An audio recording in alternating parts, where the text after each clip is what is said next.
This is where people usually go wrong. They step onto the brilliantly lit stages of the world, into the hushed, imposing boardrooms of global corporations, or across the intimate, fragile spaces of a dining room table.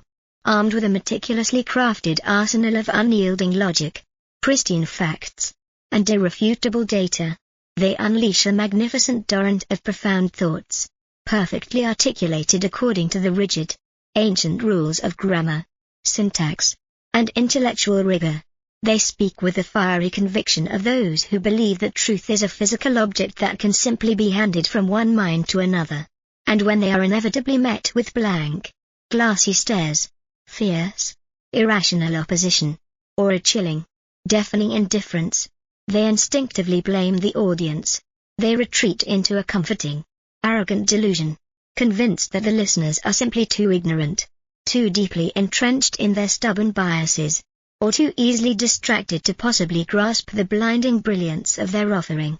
But in the invisible, highly volatile, and deeply emotional ether of human communication, a devastating, universally ignored truth reigns supreme. The utterance itself is entirely, fundamentally meaningless. The only reality that exists, the only truth that governs the chaotic actions of sprawling empires, the volatile swings of the global marketplace, and the secret, silent decisions of the human heart, is what the listener actually hears. The vast, treacherous chasm between the spoken word and the received message is a silent graveyard littered with brilliant ideas, shattered careers, and ruined ambitions. To successfully navigate this dangerous psychological landscape, one must completely, violently abandon the swelling ego of the speaker and cross over to intimately inhabit the deeply guarded, emotional, and often entirely irrational mind of the audience. The true architecture of persuasion is not built upon the solid foundation of what is factually said, but upon the unpredictable, shifting tectonic plates of human perception, memory, and desire. The profound journey into this linguistic mastery begins in the opulent, marble-lined halls of political power, where a catastrophic misunderstanding of human nature once threatened to tear a society apart.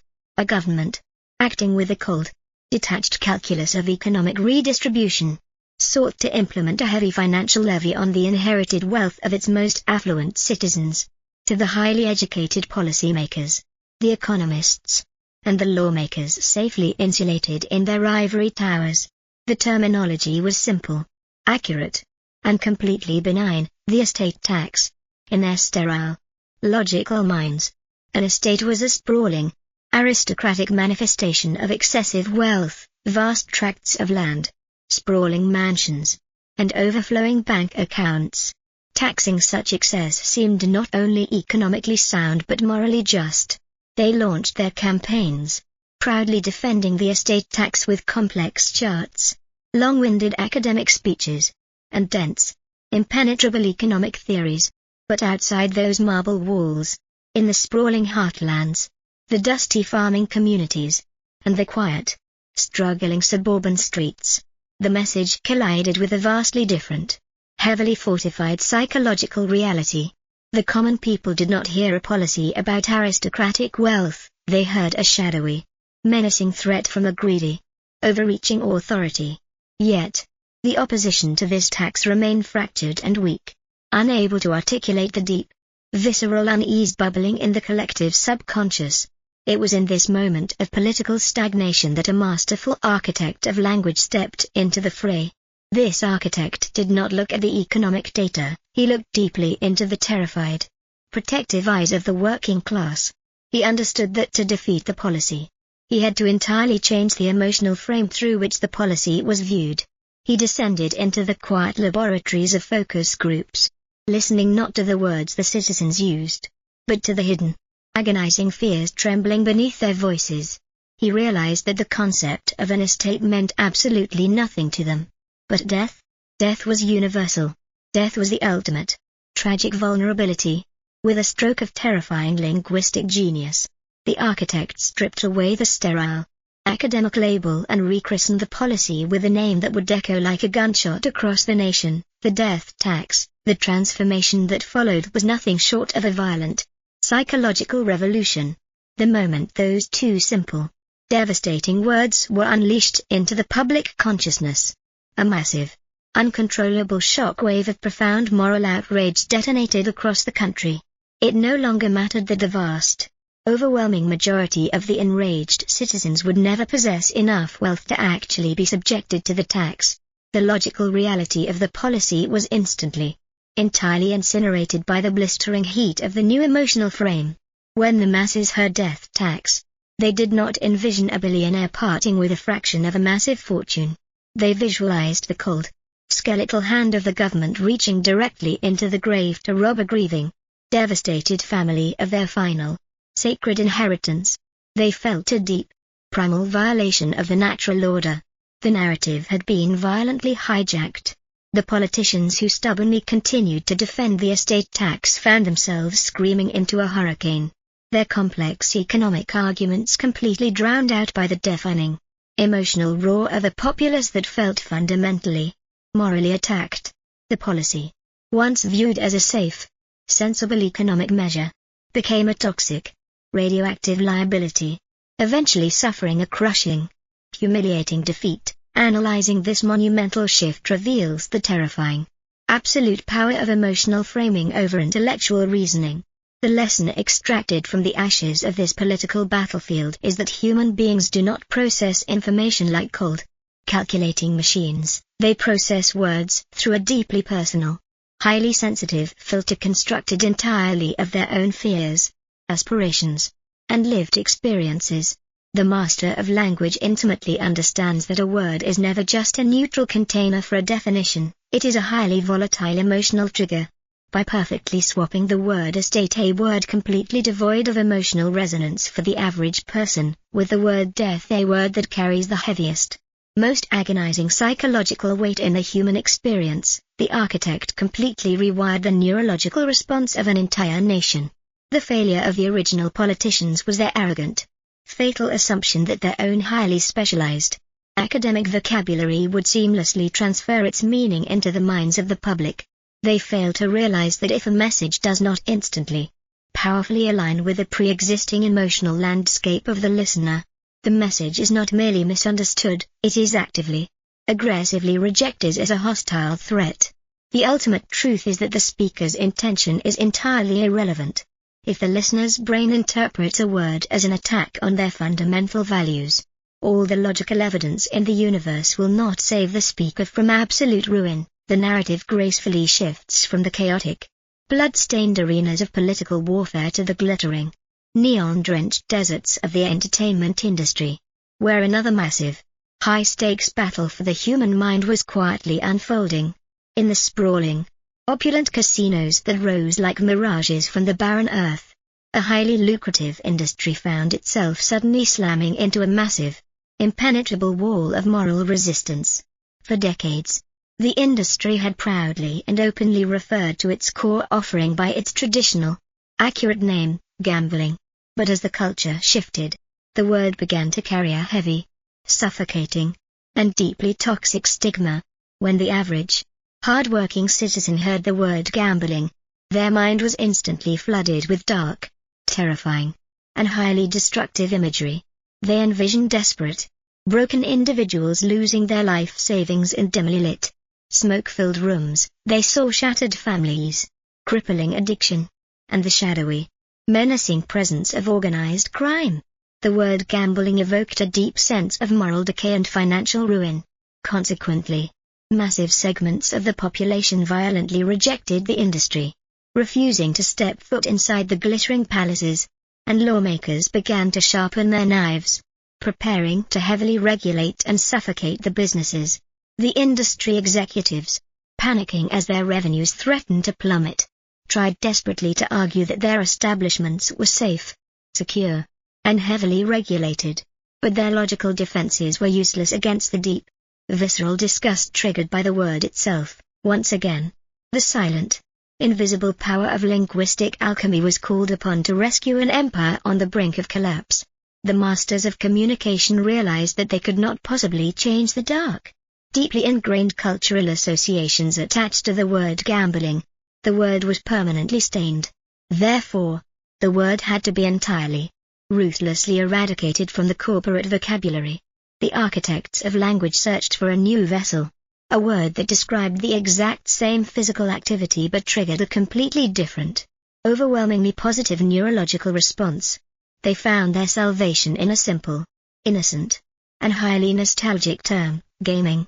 The execution was swift, comprehensive, and absolutely brilliant. The neon signs were altered, the marketing campaigns were completely rewritten, and the internal corporate culture was forcefully retrained. The industry was no longer in the business of gambling, it was the premier destination for gaming. The psychological effect on the global consumer base was instantaneous and staggering. When people heard the word gaming, the dark, terrifying visions of addiction and ruin completely vanished, instantly replaced by light, joyful, and highly comforting imagery.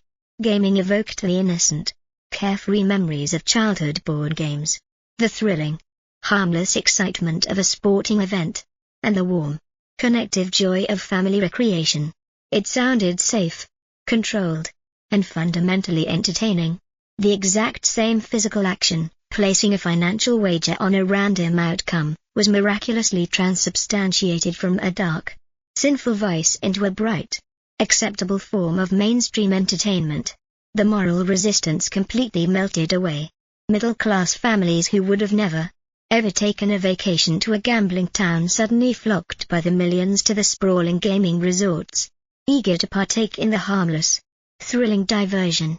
The massive, impenetrable wall of cultural stigma was effortlessly bypassed, not by fundamentally altering the product, but by completely repainting the psychological door through which the consumer entered. The profound analysis of this corporate resurrection exposes the incredible, almost magical power of linguistic categorization. The lesson here is that words act as the ultimate sorting mechanism for the human brain. When a word is spoken, the brain instantly, automatically categorizes the concept, placing it into a specific mental file folder that is permanently attached to a specific set of highly potent emotions. The word gambling was permanently filed under danger and vice. The word gaming was firmly filed under safety and play. The master communicator understands that if your product, your idea, or your personal identity is trapped in a negative mental category, you cannot forcefully argue your way out of it. You must elegantly, strategically change the label to trick the brain into moving the concept into an entirely new, positive category. This is not mere deception, it is a profound understanding of how human beings construct their reality. We do not react to the objective world, we react entirely to the linguistic map we use to describe that world. By changing the map, the industry completely changed the emotional destination of millions of people, proving that the right word can literally rewrite the moral code of an entire society. As the journey deeper into the mechanics of human persuasion continues, the narrative encounters the fundamental, often tragically ignored principle of absolute simplicity. The scene is a highly anticipated, globally televised press conference. A towering corporate giant, a brilliant CEO whose mind operates on the absolute bleeding edge of technological innovation, steps up to the microphones to explain a massive, highly controversial shift in his company's strategy. This man possesses a genius-level intellect, and he is deeply, aggressively proud of his vast, expansive vocabulary. He begins to speak, unleashing a dense, suffocating blizzard of complex, highly technical jargon. He speaks of synergistic paradigm shifts, asymmetrical optimization, and cross-platform architectural realignments. He believes that by using big, complicated, and highly academic words, he is projecting an aura of supreme, unassailable intelligence and commanding absolute, unquestioning authority. He expects the massive audience of journalists and the millions watching at home to be deeply awed by his towering intellectual capacity. But as the minutes agonizingly tick by, the atmosphere in the sprawling room turns incredibly cold, dark, and deeply hostile. The journalist's eyes glaze over with a mixture of profound boredom and rising, aggressive suspicion. The public watching from their living rooms instantly changes the channel or mutters curses at the screen. The brilliant CEO, armed with a vocabulary that could rival a prestigious academic journal, is completely, utterly failing. He is not projecting authority, he is projecting a deep, terrifying arrogance and a highly suspicious lack of transparency. The catastrophic unraveling of this brilliant, highly educated executive serves as the ultimate, undeniable testament to the absolute supremacy of simplicity in the brutal arena of human communication. He committed the ultimate, fatal sin of the intellectual elite. He confused clarity with condescension. The towering, complex architecture of his vocabulary did not build a bridge to his audience, it constructed a massive, impenetrable, and deeply intimidating wall. When the average, overworked, and highly stressed individual hears a dense, suffocating string of corporate jargon, their brain does not eagerly reach for a dictionary. Instead, their fragile, highly defensive ego feels immediately, aggressively attacked. They feel intentionally excluded, intellectually diminished, and profoundly disrespected. And in the dark, highly reactive depths of human psychology, when an individual is made to feel foolish or inferior, they do not respond with quiet awe, they respond with a fierce, burning, and highly vindictive anger. They immediately, unconsciously assume that the speaker is hiding a dark, sinister truth behind the thick, impenetrable fog of massive words. The profound analysis of this highly public, deeply humiliating corporate suicide reveals the single, most heavily guarded secret of the world's most terrifyingly effective communicators. True, absolute genius is never, ever demonstrated by the ability to take a simple concept and make it agonizingly complex. It is demonstrated exclusively by the miraculous, incredibly rare ability to take a massive, terrifyingly complex reality and distill it down into a pure, crystalline, and effortlessly digestible drop of absolute simplicity. The master communicator intimately, deeply understands that the human ear is a remarkably lazy, highly selective organ. It actively, ruthlessly filters out anything that requires excessive, painful cognitive effort. Therefore, the absolute, unyielding rule of the linguistic master is to ruthlessly, aggressively purge their vocabulary of any word that could possibly be misunderstood or resented. They speak not to demonstrate their own towering brilliance, but to perfectly, flawlessly illuminate the mind of the listener. They understand the golden, immutable law that it is absolutely, entirely irrelevant what you actually say. The only physical reality that exists in the entire universe of persuasion is what the audience ultimately, emotionally hears. This profound, unyielding dedication to simplicity seamlessly, inevitably merges into the terrifying, highly aggressive, and deeply vital principle of absolute brevity. The narrative plunges directly into the incredibly chaotic, deafening, and highly distracted modern world, a sprawling, chaotic landscape where human attention is a fragile, flickering candle trapped in a massive, roaring hurricane of endless, screaming information. The amateur communicator, desperate, highly anxious, and deeply insecure, believes that persuasion is a matter of overwhelming sheer volume. They mistakenly, tragically assume that if they can just keep talking, if they can just pile massive, towering mountains of evidence, lengthy, exhausting anecdotes, and endless, highly detailed explanations upon the crushing weight of their argument, the audience will eventually, inevitably surrender to the sheer, exhausting magnitude of their words. But the exact, terrifying opposite is the absolute truth.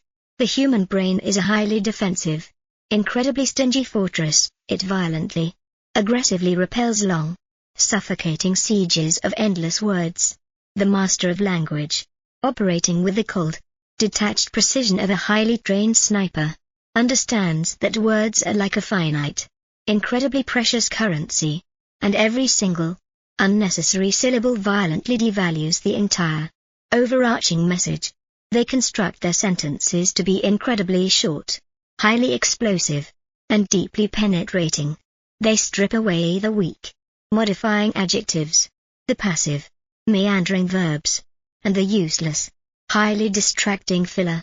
When they deliver the message, it does not slowly, agonizingly wash over the audience like a slow, exhausting, and highly tedious tide. It strikes the collective consciousness with the sudden, breathtaking, and entirely unavoidable force of a lightning bolt. The profound lesson extracted from this ruthless, highly disciplined economy of language is that brevity projects absolute, unshakable, and highly intimidating confidence. When an individual can state their entire, massive, and highly complex vision in a single, perfectly crafted, and beautifully concise sentence, they silently, overwhelmingly communicate that they are in total, absolute command of the facts, completely devoid of any desperate, fearful need to over-explain or defensively justify their position. The audience is instantly, powerfully magnetized by this crisp, authoritative brevity, eagerly, hungrily consuming the small, perfectly portioned morsel of truth because it requires absolutely zero, painful cognitive digestion, as the master communicator hones their incredibly sharp, highly disciplined words. They must also master the deeply psychological, entirely invisible art of visual engineering. The epic, sweeping narrative shifts to the highly controversial, intensely hostile, and deeply lucrative battleground of the global energy industry. A massive, incredibly wealthy corporation is desperately seeking public approval to access deep, hidden, and highly profitable reserves of natural resources entirely buried beneath a pristine, highly cherished, and deeply protected natural landscape. The corporate executives, operating purely on cold, hard, and deeply mechanical logic, draft a massive, highly funded public relations campaign completely centered around the highly accurate, technically precise term, oil drilling. The moment this phrase is broadcasted to the public, a massive, highly explosive, and entirely uncontrollable firestorm of deep, burning public outrage instantly erupts. The words oil drilling do not simply convey a mechanical, industrial process to the human brain, they forcefully, violently project a highly vivid, incredibly dark, and deeply terrifying motion picture directly onto the sensitive, highly emotional screen of the public imagination.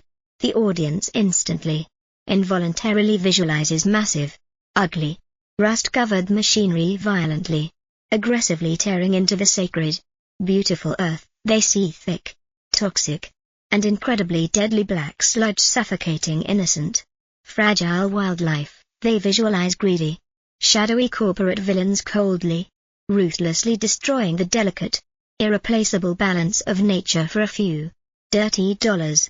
The logical, highly scientific arguments regarding the desperate, national need for energy independence are completely, utterly incinerated by the blistering heat of these terrifying, highly emotional, and completely unavoidable mental images. The corporation is violently, aggressively pushed to the absolute brink of total, humiliating defeat. In this moment of absolute, terrifying corporate crisis, the linguistic architects are called upon to perform a miraculous, highly calculated, and deeply manipulative psychological rescue. They realize, with chilling, perfect clarity, that you cannot fight a highly emotional, deeply terrifying mental image with cold, invisible, and completely abstract statistics. You must violently, completely overwrite the terrifying image with a new, highly inspiring, and deeply comforting visual narrative. The term oil drilling is immediately, ruthlessly executed, completely banished from all corporate communication. In its place, the architects deploy a phrase of absolute, breathtaking psychological brilliance, energy exploration. The transformation in the public consciousness is instantaneous, profound, and utterly staggering. The phrase energy exploration does not evoke violent, toxic, and highly destructive imagery.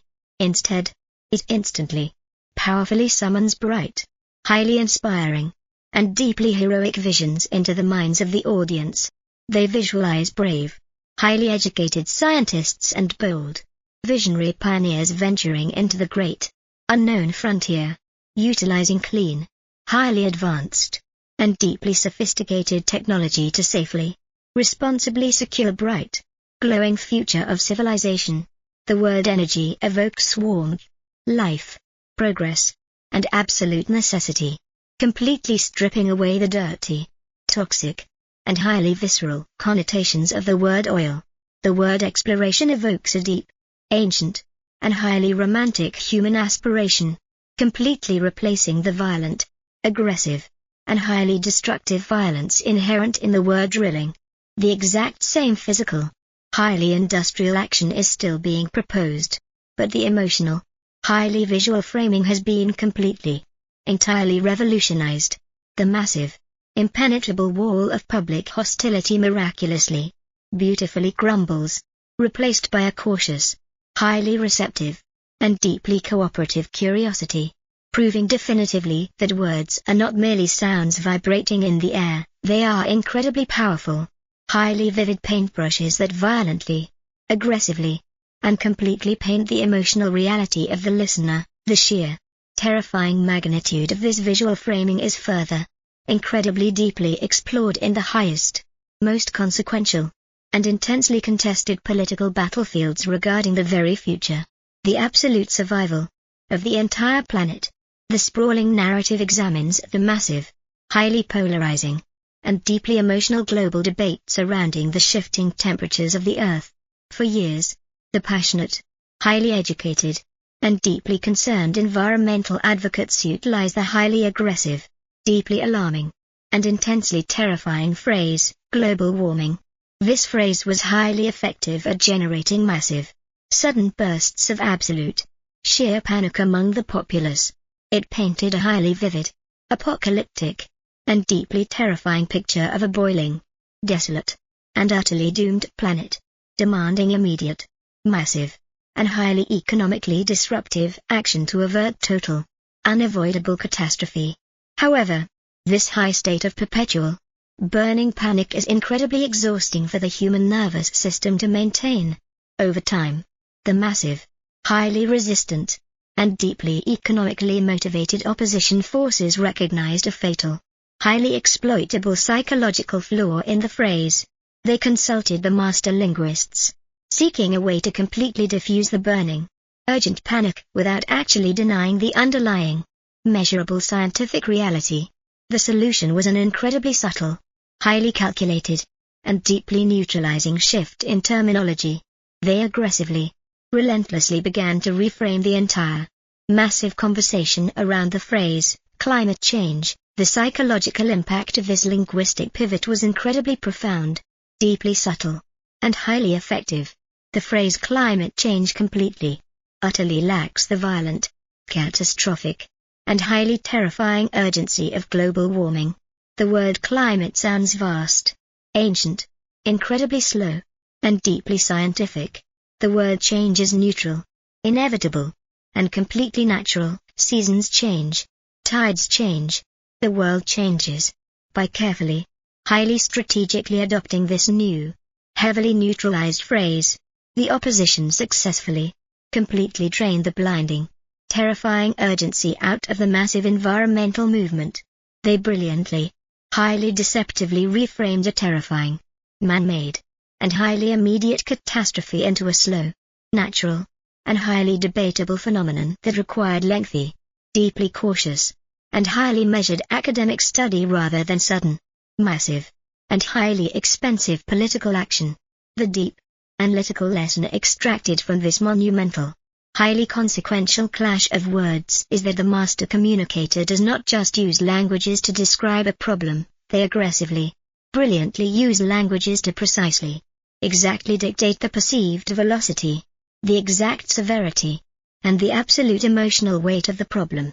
They completely, totally understand that whoever defines the specific, highly visual terms of the debate ultimately, entirely, and absolutely controls the final, inevitable political outcome. Yet, all the brilliant simplicity, the crushing, highly explosive brevity, and the perfectly engineered, deeply emotional visual framing in the world will ultimately, tragically dissolve into complete, empty nothingness if they are not bound together by the absolute, most grueling, and deeply exhausting discipline of human communication, relentless, unbreakable, and highly agonizing consistency.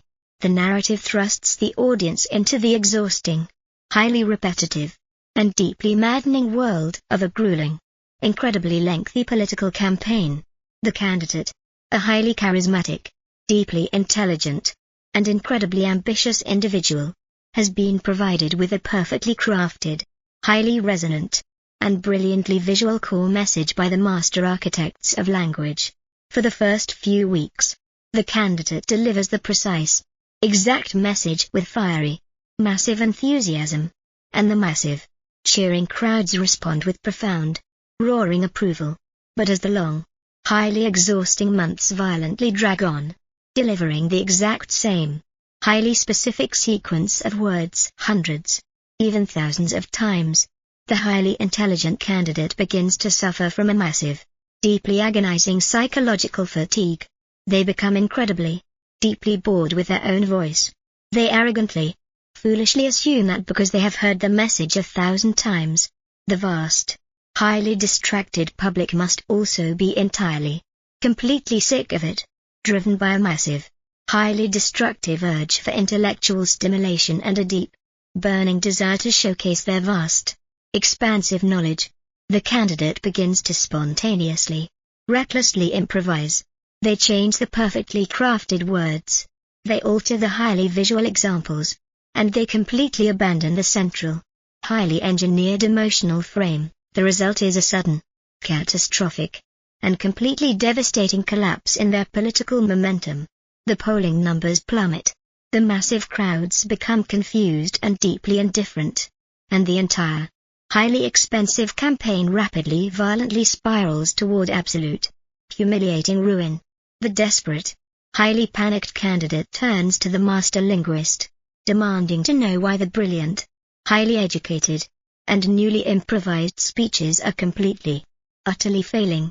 The master delivers a cold, harsh, and deeply unforgiving psychological truth that shatters the candidate's massive, fragile ego. The analysis dictates that the human consciousness is a thick, highly impenetrable, and incredibly noisy fortress. The vast, overwhelming majority of the public is barely paying attention. They are consumed by their own massive, highly stressful lives.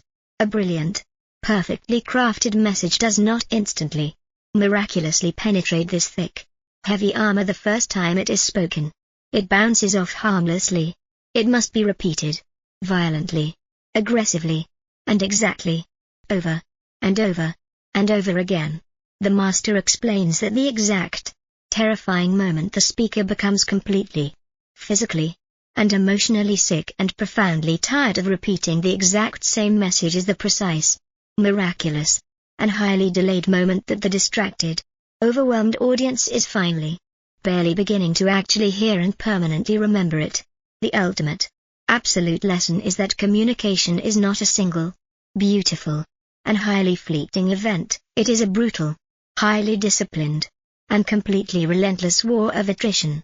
The master communicator completely, selflessly subordinates their own massive, ego-driven desire for personal entertainment and intellectual variety to the cold, hard, and deeply mechanical necessity of absolute, unyielding repetition, proving definitively that consistency is the heavy, relentless hammer that ultimately, violently drives the linguistic nail deeply and permanently into the solid, heavy wood of the public mind. The transition from the agonizing crucible of relentless consistency leads the now hardened, deeply disciplined communicator directly into a new, infinitely more complex, and deeply spiritual psychological frontier.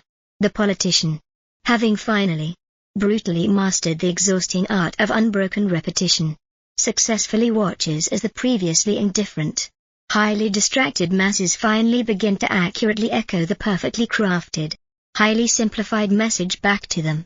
The intellectual battle has been undeniably, absolutely won. The public memory has been successfully, permanently penetrated. Yet, a strange, terrifying, and deeply frustrating paralysis completely grips the sprawling populace. They remember the words perfectly. They understand the stark, simple visual framing completely. But they absolutely, stubbornly refuse to physically move, to passionately vote, or to fiercely advocate for the cause. The massive, cheering crowds are replaced by a cold, deeply analytical, and highly passive acceptance. The desperate, highly ambitious leader turns once again to the master linguistic architect, completely bewildered by this new, silent wall of total behavioral stagnation.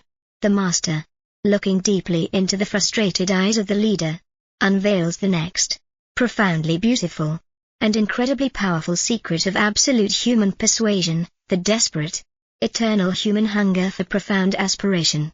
The analysis dictates that human beings are fundamentally, deeply aspirational creatures, perpetually, agonizingly trapped in the mundane, highly stressful reality of their daily survival, yet constantly, desperately looking upward toward the bright, glowing heavens of their own massive, unfulfilled potential. When a speaker delivers a message that is merely factual, highly logical, and relentlessly consistent, they are only communicating with the cold, mechanical processing centers of the brain. They are offering a highly efficient, perfectly constructed vehicle, but they have completely, utterly failed to provide any high-octane, deeply emotional fuel, to command not just the memory, but the fierce, burning, and completely unstoppable physical action of an entire population. The master communicator must completely, brilliantly transcend the gritty, depressing reality of what currently is, and boldly, beautifully speak to the soaring, magnificent, and highly idealized vision of what could magically, inevitably be. The epic, sweeping narrative thrusts the audience directly into a highly pivotal, deeply consequential moment in human history, where a massive, incredibly powerful social movement is desperately attempting to completely overthrow a deeply entrenched, highly oppressive, and massively funded systemic injustice. The highly educated, deeply passionate leaders of the movement approach the massive, exhausted, and highly fearful public with perfectly researched, highly detailed, and relentlessly consistent 10-point plans for incremental, highly logical legislative reform. They speak endlessly, consistently of complex policy adjustments, necessary regulatory frameworks, and vital, highly statistical economic redistributions. The public, utterly crushed by the heavy, suffocating weight of their own daily, agonizing struggles, listens with complete, utter exhaustion. The incredibly logical, perfectly consistent message sounds like nothing more than a massive, unbearable mountain of terrifying, highly complicated new work. The movement begins to rapidly, violently stall, suffocating under the massive, crushing weight of its own cold, uninspiring, and highly academic intellect.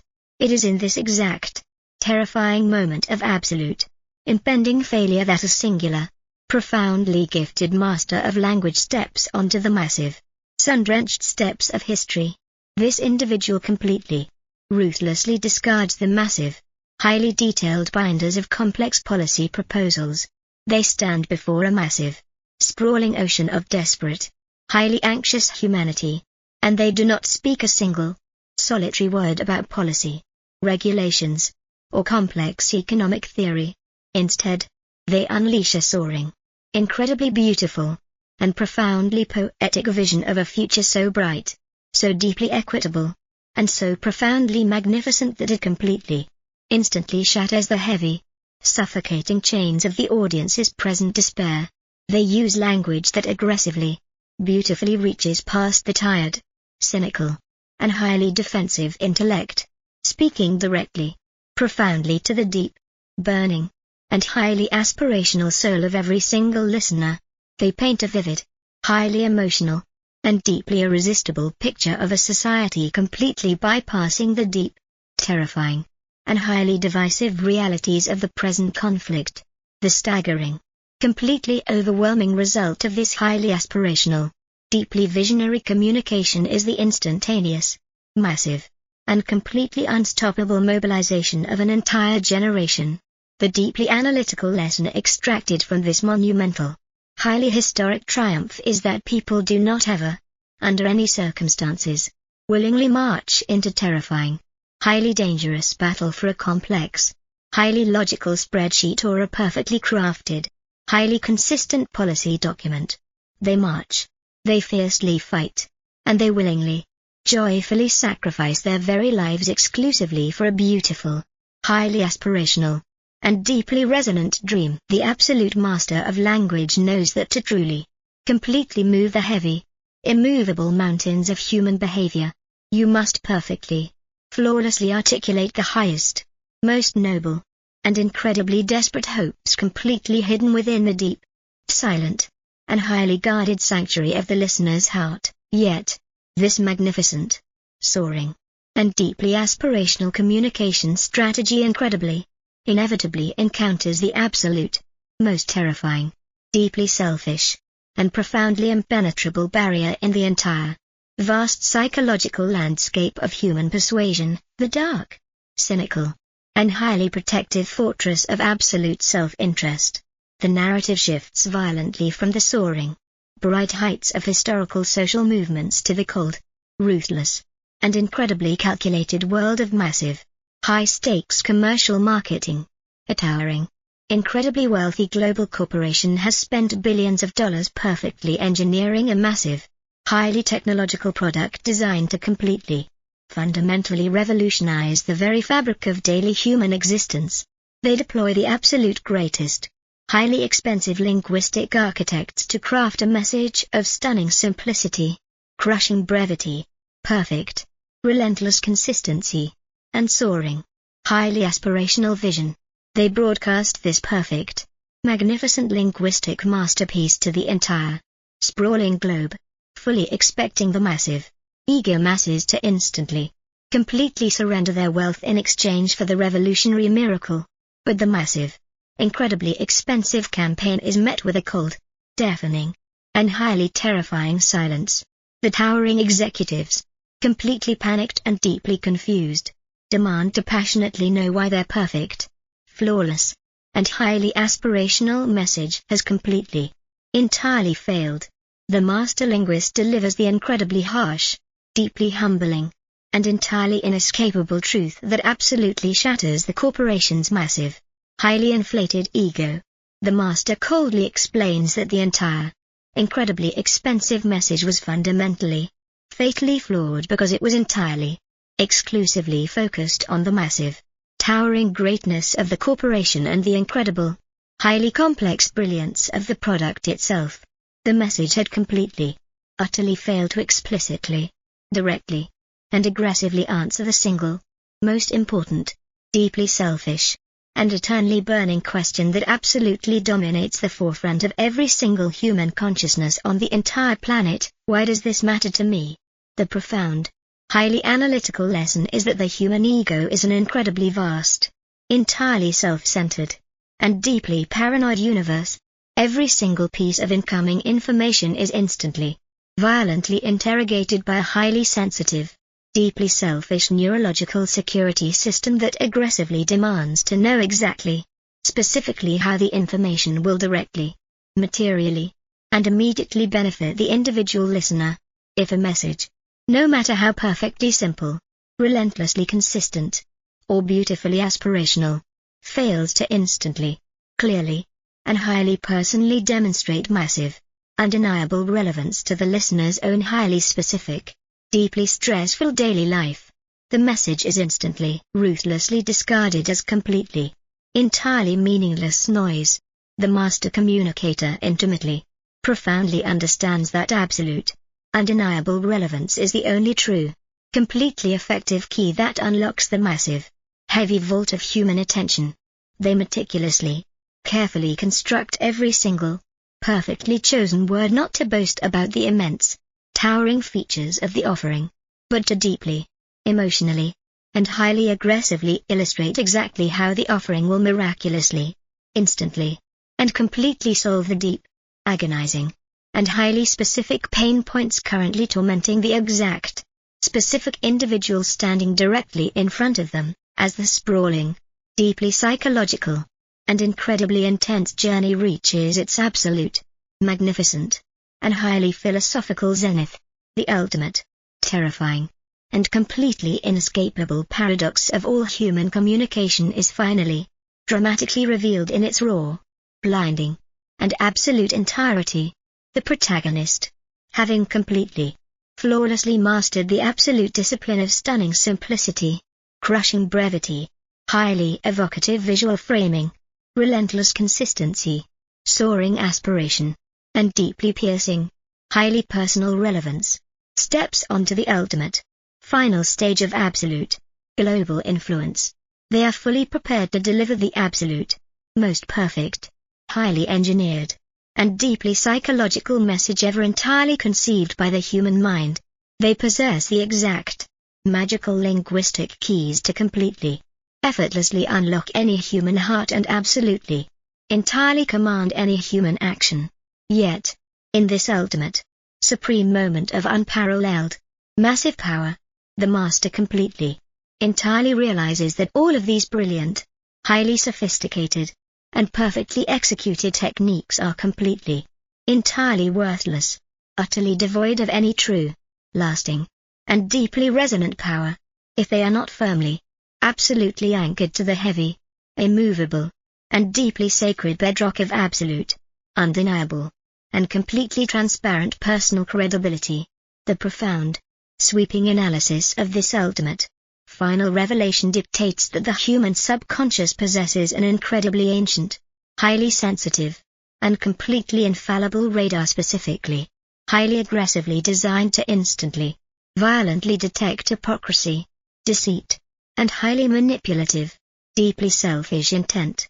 You can perfectly, flawlessly execute every single, highly guarded rule of the absolute greatest communicators in history, but if the massive, watchful audience fundamentally, deeply senses that your internal, hidden character is entirely misaligned with your beautiful, soaring words, the entire, massive, highly engineered linguistic cathedral will violently, completely, and permanently collapse into a massive, smoking ruin of absolute, humiliating distrust. The ultimate, absolute master deeply, profoundly understands that you do not merely speak a message, you physically, entirely, and completely embody the message. Your incredibly powerful, perfectly chosen words are only as strong, only as deeply resonant, and only as immensely persuasive as the absolute, transparent, and completely undeniable integrity of the human being who dares to utter them into the cold, unforgiving universe. The core message and profound, deeply transformative meaning that this monumental, incredibly influential book intends to definitively, absolutely convey to its vast, global audience of eager, highly ambitious readers is the complete, absolute, and total annihilation of the speaker's massive, demanding, and highly selfish ego. It teaches, with absolute, terrifying, and perfectly crystal clear clarity, that the entire, vast universe of successful human communication does not revolve, even slightly, around the immense, towering brilliance of your own personal intellect, the staggering, complex depth of your own vast vocabulary, or the deep, burning, and highly passionate intensity of your own personal convictions.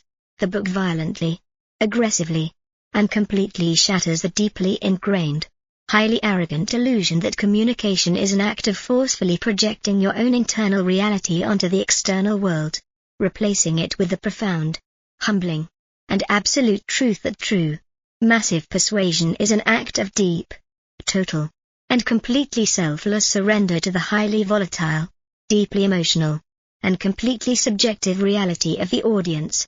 It demands that the reader completely, entirely abandon the incredibly foolish, highly destructive obsession with carefully, perfectly crafting exactly what they desperately want to say, and instead dedicate their entire, absolute, and deeply empathetic existence to meticulously, perfectly engineering exactly, precisely what the incredibly fragile, highly defensive, and deeply self-interested human mind is actually, fundamentally capable of hearing. The ultimate, absolute, and undeniable truth of the entire human experience is that you are never, ever judged by the brilliant words that leave your lips, but exclusively, permanently by the emotional echoes that perfectly, silently remain in the listener's heart.